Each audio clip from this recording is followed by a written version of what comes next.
Hello guys, हजुरहरू सबैलाई मेरो च्यानलमा स्वागत छ।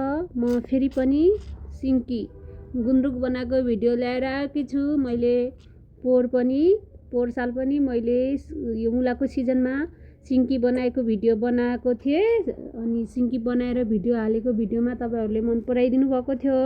अहिले पनि मैले भिडियो ल्याएर आइसकेको छु। ल हेर्नुहोस्, मजाले मैले मुलालाई घाममा सुकाएर मुला अनि त्यसपछि मुलाको पातहरू सानो सानो जडाहरूलाई सबै पखालेर घाममा चम्माएर 2-4 दिन घाममा राखेर काटकुट गरेर मजाले सबै यसरी ठिक्क साइजमा काटेर अब यसलाई मजाले थिच्दैछु है।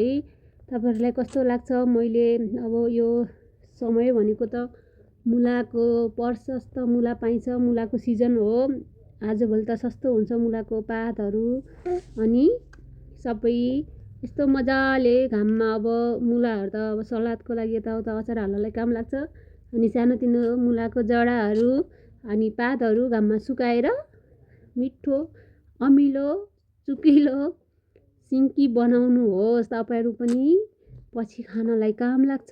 अनि चिसो महिनामा आजभोलि मुला सस्तो हुन्छ है, देश विदेशमा पनि पठाउन सक्नुहुन्छ। यस्तै मुलाको अचार बनाएर अनि गुन्द्रुक बनाएर मैले भिडियोहरू बनाएर राखेको हुन्छु। मेरो भिडियोहरू सबै गएर च्यानलमा गएर हेर्न सक्नुहुन्छ। तपाईँहरूले कस्तो लाग्छ मेरो च्यानलमा गएर सबै भिडियोहरू हेरेर कस्तो लाग्छ जस्तो लाग्छ सल्लाह सुझाव दिनुहोस्, लाइक गर्नुहोस्, कमेन्ट गर्नुहोस् है त गाइज। अनि तपाईँहरू कुन ठाउँदेखि हुनुहुन्छ कमेन्ट गर्न नबिर्सिनु होला है। मैले अब हेर्नुहोस् मुलाहरू थिचेर यतिको बनाइसकेको छु है।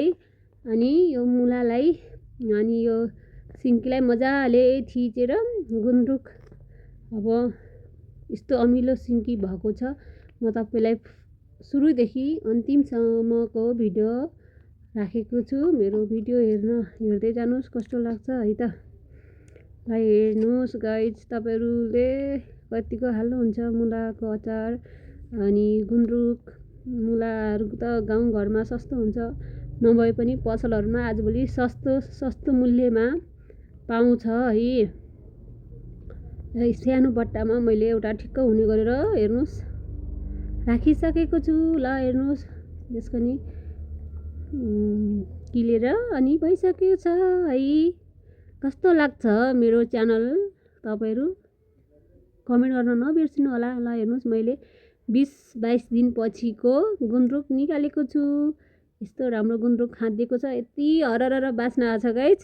अनि नाकमा पुरा छ क्या अमिलो बासले। पुरा बाटोको मान्छेहरू नि गुन्द्रुक निकालेको थाहा पाइसक्छ।